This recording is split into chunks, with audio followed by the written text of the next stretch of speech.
BBMP ಅಧಿಕಾರಿಗಳ ಕಳ್ಳಾಟದಿಂದಾಗಿ ಮಕ್ಕಳಿಗೆ dengue ಭಯ ಉಂಟಾಗಿದೆ ಅಂತ. ಎಂತ ಡೇಂಜರಸ್ ಪರಿಸ್ಥಿತಿನಲ್ಲಿ ಇದೀವಿ ನೋಡಿ. ಸರ್ಕಾರಿ ಶಾಲೆಯ ಪಕ್ಕದಲ್ಲೇ ಡೆಂಗಿ ಹಾಟ್ ಸ್ಪಾಟ್, ಅಂದ್ರೆ ಅಲ್ಲಿ ಸಿಕ್ಕಾಪಟ್ಟೆ ನೀರು ನಿಂತು ಚರಂಡಿ ಬ್ಲಾಕ್ ಆಗಿ ಸಿಕ್ಕಾಪಟ್ಟೆ ಸೊಳ್ಳೆಗಳ ಕಾಟ ಇರುವಂತದ್ದು. ಕೆಂಗೇರಿಯ ಬಾಬಾ ಸಾಹೇಬ್ ಪಾಳ್ಯದ ಮಕ್ಕಳಿಗೆ ಈಗ ಡೆಂಗಿ ಭೀತಿ ಉಂಟಾಗಿದೆ.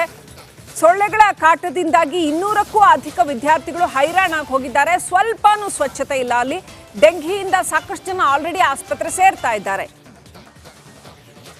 ಕೆಂಗೇರಿಯ ಬಾಬಾ ಸಾಹೇಬ್ ಪಾಳ್ಯದ ಪರಿಸ್ಥಿತಿ ನೋಡ್ತಾ ಇದ್ದೀರಿ. ಯಾವ ರೀತಿ ಶಾಲೆ ಪಕ್ಕದಲ್ಲೇ ದೊಡ್ಡ ಚರಂಡಿ ಇದೆ. ಚರಂಡಿಯಲ್ಲಿ ಸಂಪೂರ್ಣ ನೀರು ನಿಂತು ಎಷ್ಟು ಕೊಳಚೆ ಇದೆ ಅಲ್ಲಿ ಅಂತಂದ್ರೆ ಸ್ಕೂಲ್ಗೆ ಮಕ್ಕಳನ್ನ ಹೇಗೆ ಕಳಿಸ್ಬೇಕು? ಪಾಪ ಬಡವ್ರ ಮಕ್ಕಳಾದ್ರೆ ಹೀಗೆ ಬಿಬಿಎಂಪಿ ನಿರ್ಲಕ್ಷ್ಯ ತೋರ್ತಾ ಇದೆಯಾ? ಸರ್ಕಾರಿ ಶಾಲೆಗಳು ಅಂದ್ರೆ ಅಪಾರವಾದಂಥ ನಿರ್ಲಕ್ಷ್ಯ ತೋರಿಸ್ತಾ ಇದೆಯಾ? ಏನಿದೆ ಪರಿಸ್ಥಿತಿ? ನಮ್ಮ ಪ್ರತಿನಿಧಿ ಧ್ರುವ ಪ್ರತ್ಯಕ್ಷ ವರದಿ ಕೊಟ್ಟಿದ್ದಾರೆ, ನೋಡೋಣ ಬನ್ನಿ.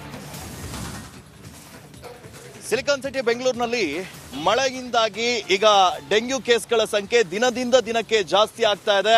ಆದರೆ ಬಿಬಿಎಂಪಿ ಮಾತ್ರ ನಾವು ಡೆಂಗಿ ಕಂಟ್ರೋಲ್ ಮಾಡ್ತೀವಿ ಅಂತ ಹೇಳ್ತಾ ಇದೆ ಹೊರತು ಯಾವುದೇ ತರಹದ ಕೆಲಸವನ್ನ ಮಾಡ್ತಾ ಇಲ್ವಾ ಅನ್ನುವಂಥ ಪ್ರಶ್ನೆ ಮೂಡ್ತಾ ಇದೆ. ಅಧಿಕಾರಿಗಳ ನಿರ್ಲಕ್ಷ್ಯದಿಂದಾಗಿ ಈ ಏನು ಡೆಂಗಿ ಹಾಟ್ಸ್ಪಾಟ್ ಆಗಿ ಬದಲಾಗ್ತಾ ಇದೆಯಾ ಬೆಂಗಳೂರು ಎನ್ನುವಂಥ ಪ್ರಶ್ನೆ ಕೂಡ ಮೂಡ್ತಾ ಇದೆ. ನಾನು ನಿಮಗೊಂದು ರಿಯಾಲಿಟಿ ಚೆಕ್ ಅನ್ನು ಮಾಡಿ ತೋರಿಸ್ತೀನಿ ಬಿಬಿಎಂಪಿ ಅಧಿಕಾರಿಗಳ ನಿರ್ಲಕ್ಷ್ಯದ ಬಗ್ಗೆ. ನೇರವಾಗಿ ನಾನೀಗ ಈ ಕೆಂಗೇರಿ ವಾರ್ಡ್ನಲ್ಲಿ ಬರುವಂತಹ ಬಾಬಾ ಸಾಹೇಬ್ ಪಾಳ್ಯದಲ್ಲಿದ್ದೀನಿ. ಇಲ್ಲಿನ ಸರ್ಕಾರಿ ಹಿರಿಯ ಪ್ರಾಥಮಿಕ ಶಾಲೆಯ ಮಕ್ಕಳಿಗೆ ಡೆಂಗ್ಯೂಗಿಂದ ಅಂದ್ರೆ ಡೆಂಗಿ ಆತಂಕ ಶುರುವಾಗಿದೆ. ಯಾಕೆ ಎನ್ನುವಂಥದ್ದನ್ನ ನಾನು ನಿಮಗೆ ದೃಶ್ಯದಲ್ಲಿ ತೋರಿಸೋ ಹೋಗುವಂತ ಪ್ರಯತ್ನವನ್ನ ಕೂಡ ಮಾಡ್ತಾ ಹೋಗ್ತೀನಿ. ಶಾಲೆಯಲ್ಲಿ ಸುಮಾರು 150ರಿಂದ 200 ಜನ ಮಕ್ಕಳಿದ್ದಾರೆ. ಸರ್ಕಾರಿ ಶಾಲೆಯ ಮಕ್ಕಳು ಈ ರೀತಿ ಸಮಸ್ಯೆಯನ್ನ ಯಾಕೆ ಅನುಭವಿಸುವಂತೆ ಆಗ್ತಾ ಇದೆ ಅನ್ನುವಂಥದ್ದನ್ನ ನಾನು ನೇರವಾಗಿ ನಿಮಗೆ ತೋರಿಸ್ತಾ ಹೋಗ್ತೀನಿ.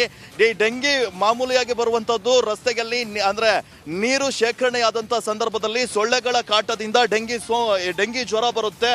ಈ ಚಿಕ್ಕ ಚಿಕ್ಕ ಮಕ್ಕಳಿಗೆ ಎಷ್ಟು ಆತಂಕ ಆಗಿದೆ ಅನ್ನುವಂಥದ್ದು ನೀವು ನೋಡ್ತಾ ಇರ್ಬೋದು. ಈ ಶಾಲೆಯ ಹಿಂಭಾಗದ ದೃಶ್ಯ. ಇಲ್ಲೇ ರಾಜಕಾಲುವೆಯ ನೀರು, ಚರಂಡಿ ನೀರು ಹಾಗೆ ಶೇಖರಣೆ ಆದ್ರೂ ಕೂಡ ಇದನ್ನ ಕ್ಲೀನ್ ಮಾಡುವಂತಹ ಕೆಲಸಕ್ಕೆ ಬಿಬಿಎಂಪಿ ಆಗ್ಲಿ ಅಥವಾ ಬೇರೆ ಯಾರು ಮುಂದಾಗಿಲ್ಲ. ಅಧಿಕಾರಿಗಳ ನಿರ್ಲಕ್ಷ್ಯ ಯಾವ ಮಟ್ಟಿಗಿದೆ ಅಂತ ನೋಡ್ಬೋದು. ಯಾವಾಗ್ಲೂ ಕೂಡ ಇಲ್ಲಿ ಸೊಳ್ಳೆ ಉತ್ಪತ್ತಿ ಆಗ್ತಾ ಇದೆ.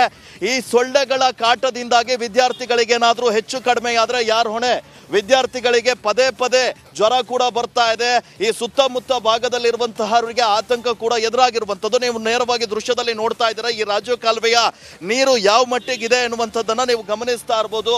ಈ ಸೊಳ್ಳೆಗಳು ಉತ್ಪತ್ತಿಯಾಗಿ ವಿದ್ಯಾರ್ಥಿಗಳಿಗೆ ಏನಾದರೂ ಹೆಚ್ಚು ಕಡಿಮೆ ಆದ್ರೆ ಯಾರು ಹೊಣೆ? ಬಡ ಮಕ್ಕಳನ್ನ ಕೇಳೋರು ಯಾರು ಇಲ್ವಾ ಅನ್ನುವಂಥದ್ದು. ಕ್ಯಾಮ್ರಾ ಪರ್ಸನ್ ದೀಪಕ್ ಜೊತೆ ಧ್ರುವರಾಜ್, ರಿಪಬ್ಲಿಕ್ ಕನ್ನಡ, ಬೆಂಗಳೂರು.